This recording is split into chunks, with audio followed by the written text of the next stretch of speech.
Orador do Grande Expediente destaca trabalho realizado no mandato. O parlamentar ingressou com cerca de 230 pedidos de providência, 18 projetos de lei, 12 indicações e 5 moções. SEBS recebe demanda sobre insegurança no campeonato de futebol amador. Eles têm a reivindicação da questão de segurança, eles têm a reivindicação de uma ambulância para estar junto para a questão da saúde. Vereador Gleison Consalter sugere ampliação de pontos para o descarte de lâmpadas fluorescentes. Tem muita gente que continua misturando e isso é um mal para a saúde pública e a gente tem de fato uma preocupação em torno dessa situação também.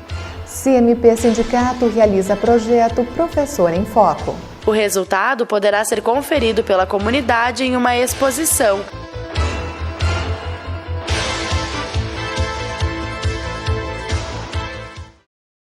Boa noite. Irregularidades nas campanhas eleitorais poderão ser denunciadas através de um aplicativo de celular e tablet. A ferramenta chamada Pardal foi lançada hoje pelo TSE e possibilita o envio de fotos, por exemplo, comprovando o apontamento. E neste período, as sessões da Câmara de Vereadores serão exibidas sempre no dia seguinte. As plenárias de segunda-feira irão ao ar na terça e as de quarta na quinta-feira. Conforme lei eleitoral, pronunciamentos poderão sofrer cortes em caso de ofensa, propaganda ou ataque pessoal aos candidatos. E no Grande Expediente de ontem, o vereador Alex Necker utilizou a tribuna para falar sobre 3 assuntos. O primeiro foi uma prestação de contas do seu mandato. Neste período, o parlamentar ingressou com cerca de 230 pedidos de providência, 18 projetos de lei, 12 indicações e 5 moções. Apesar de destacar os números, Alex Necker afirmou que seu trabalho não deve ser medido por eles, mas sim pelo diálogo com a comunidade. Eu apresentei alguns números ali, a gente tabulou tudo aquilo que nós protocolamos, encaminhamos, pedimos. Mas eu sou daqueles que acham que um mandato ele não pode ser reduzido em números. Porque o mandato do parlamentar ele é um mandato que, na maioria das vezes, ele estabelece relações, ele interage com a população. E nem tudo vira um ofício, nem tudo vira um projeto de lei, nem tudo vira um pedido de providências. Algumas ações elas perpassam isso, algumas ações são de encaminhamento, de resoluções de pequenos problemas, de sugestões para melhoria da qualidade de vida da cidade. Então, esse tem sido o nosso perfil, a busca permanente com o diálogo com a população nos mais variados pontos da cidade, e nós procuramos demonstrar essas ações editando durante esse período de 3 anos e 8 meses, 3 anos e meio de mandato aí, através dos nossos informativos, das nossas redes sociais, com as ações que nós estamos fazendo. O segundo tema abordado pelo parlamentar na tribuna foi o projeto de lei do deputado estadual Juliano Roso, que propõe a escola sem mordaça. A proposta é um contraponto ao projeto Escola Sem Partido, que, de acordo com o vereador, tem o objetivo de desestimular o debate nos educandários. Eu penso, por exemplo, que o projeto de lei que se denomina Escola Sem Partido, mas na verdade poderia ser denominado uma escola fechada, sem opinião, porque a escola efetivamente é aquilo que o colega vereador disse numa parte, a escola não tem partido, ela tem opinião, ela constrói consciências, ela apresenta o debate para a sociedade. E quando nós defendemos o projeto apresentado pelo deputado Juliano na Assembleia Legislativa, que cria a escola sem mordaça, é no sentido de dar a liberdade necessária para aqueles profissionais que estão à frente da educação na escola, nos mais variados segmentos, possam ter liberdade para ensinar. É óbvio que não existe aqui o papel de doutrinação por parte desses professores. Existe sim a necessidade de trabalhar momentos históricos ocorridos no Brasil e os mais variados temas de forma ampla. E que o professor ele tenha a liberdade de tratar esse tema de forma ampla, que a sociedade, que a comunidade escolar possa acompanhar isso. E não restringir a possibilidade de debate dentro da escola, porque isso é uma restrição que não é democrática. E se não é democrática, ela é ditadora. E nós não podemos conviver com a educação de viés ditatorial. Então, no momento que você cerceia a possibilidade de quem quer que seja, quem quer que possa emitir a opinião, que a opinião tenha, você estabelece um perigo muito grande para a educação das nossas crianças, da nossa juventude, para todos aqueles que defendem a liberdade de expressão e defendem um Estado democrático de direito. O parlamentar também aproveitou o espaço para falar de um terceiro assunto, o processo de impeachment da presidente da República. Nesta semana, Dilma Rousseff emitiu uma carta direcionada para o Senado Federal e a população brasileira, argumentando um conjunto de questões, dizendo que existiram erros, mas que esses erros foram de condução política, não foram erros como se tenta passar para a população, ligados à corrupção, mas que nós precisamos registrar esse momento, porque certamente esse episódio, independente do desfecho que terá, e eu espero que o desfecho seja do retorno da presidente Dilma ao poder, independente do desfecho que terá, ele redundará num grande episódio para a história nacional. E nós podemos, na minha opinião, passar esse episódio respirando, porque uma ilegalidade não foi cometida, que seria cometida com o afastamento da presidente Dilma, ou nós passamos para ver esse episódio para a história do Brasil como uma das maiores injustiças já cometidas pelo parlamento brasileiro.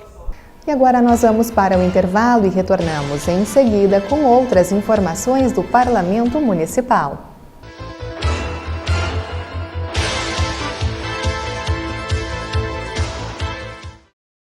Para uma democracia funcionar bem, todo cidadão deve acompanhar seus candidatos, mesmo depois das eleições. Por isso é bom entender a função de cada cargo. Por exemplo, você sabe o que fazem os vereadores? Na Câmara Municipal, eles decidem o futuro do seu município. Os vereadores discutem e votam projetos que serão transformados em leis, fiscalizam se o prefeito cuida bem do dinheiro público, avaliam os orçamentos e levam à prefeitura as necessidades da população, ouvindo suas sugestões. E o prefeito? Você sabe qual é o seu papel?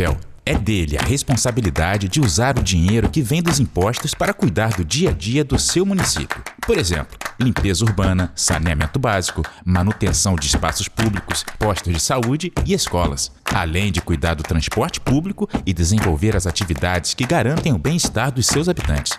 Pronto, agora é só escolher seus candidatos. Quanto mais você participa da democracia, mais o seu município fica do jeito que você quer. Justiça Eleitoral, a justiça da democracia.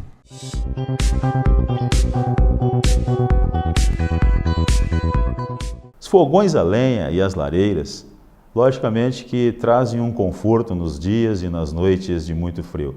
Nós devemos ter um cuidado muito especial antes de dormir, verificar se o fogo está totalmente apagado. Os fogões devem estar com a sua porta fechada para evitar a queda de brasas ou até mesmo algum pedaço de madeira incandescente.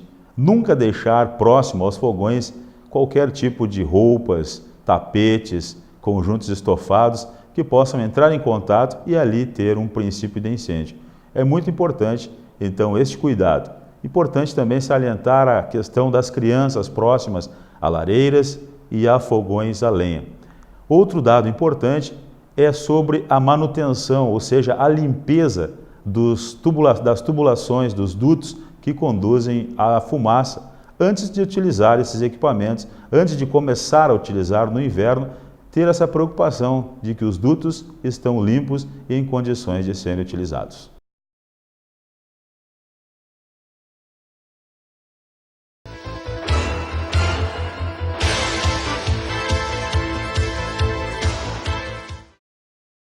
Quando falamos sobre autoestima no ambiente escolar, a maioria das pessoas não imagina a importância dela para o trabalho do professor.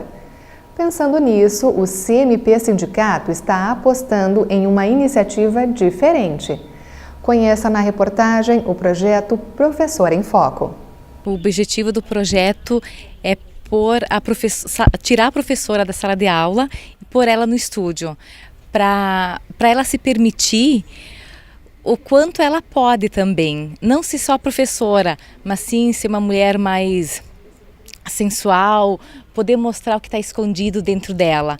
e elas estão fazendo numa forma muito feliz e estão abraçando esse projeto, como que eu posso dizer, que está sendo um marco para a vida delas, que elas me dizem assim, nossa, foi o dia mais maravilhoso da minha vida, porque a maioria nunca entrou no estúdio fotográfico. O CMP Sindicato, ele vem investindo muito nessa questão assim da cultura, do lazer, desse olhar para o ser humano professor, né? Porque como a gente já vem dizendo assim em vários momentos, né, o professor com a carga horária que ele tem, né, com a demanda de atividades do dia a dia da profissão, acaba sendo algo muito complicado esse olhar para o professor, né? Muitas vezes você para assim, você acaba se deixando, né, levar por toda a rotina de trabalho, muitas vezes você acaba não pensando na tua vida, né, ou dando um tempinho para você. Até agora o projeto já contou com a participação de dezenas de professores.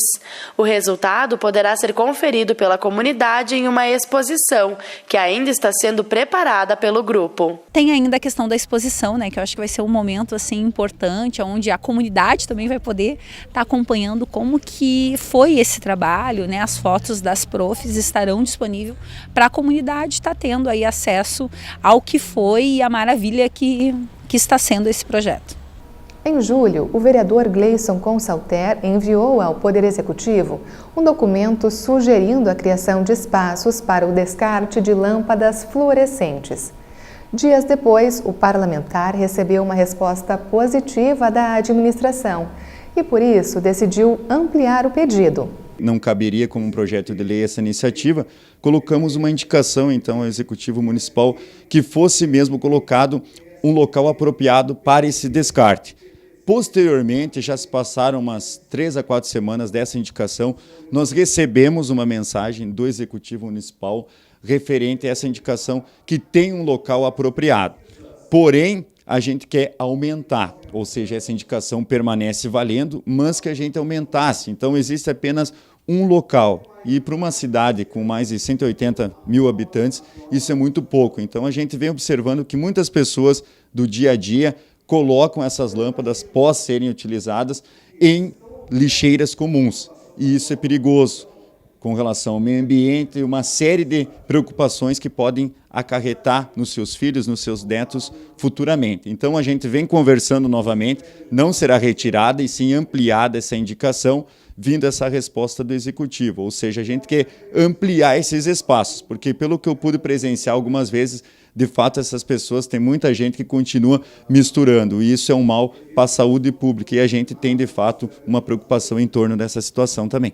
E a Comissão de Educação e Bem-Estar Social debateu a insegurança nos estádios de futebol.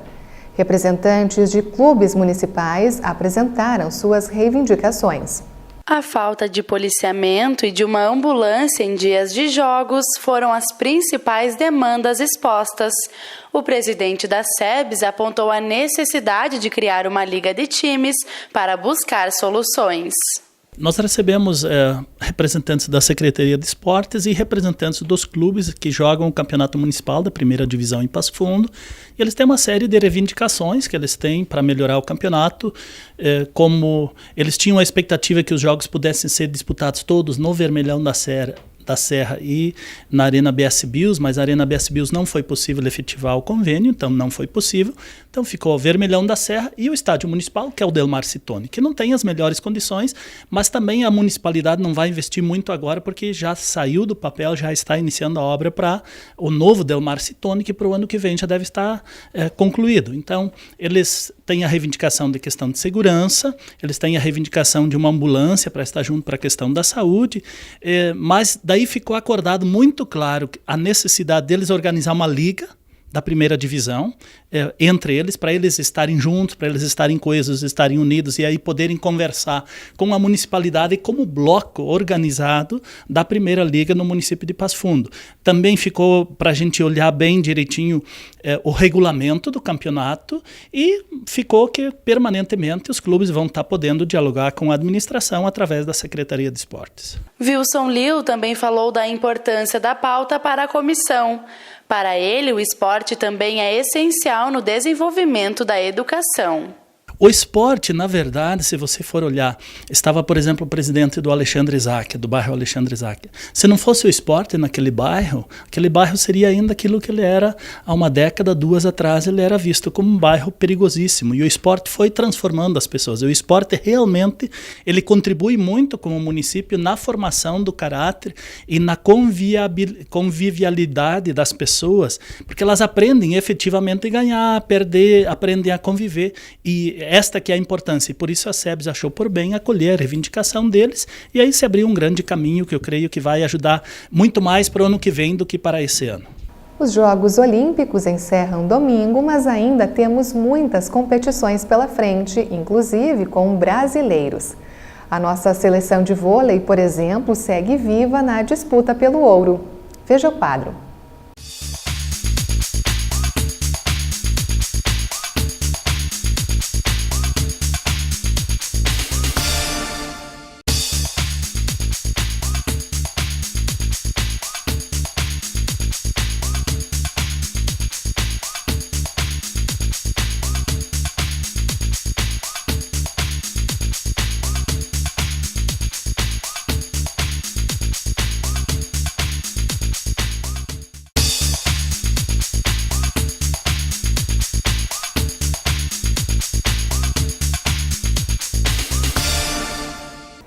E o Jornal da Câmara encerra com a música de Pedro Neves.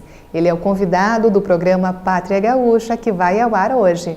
Uma boa noite e até amanhã. A solidão rondava o meu caminho e eu sozinho procurando alguém, na esperança que a felicidade fosse verdade para mim também. Você chegou igual a primavera, vi minha espera transformada em flor. Do mundo triste eu achei a saída e ganhou vida meu sonho de amor.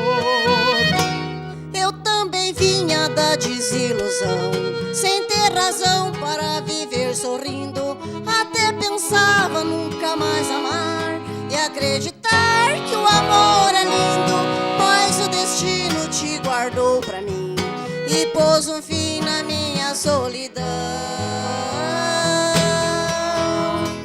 Ao ver você meu sorriso voltou, o amor entrou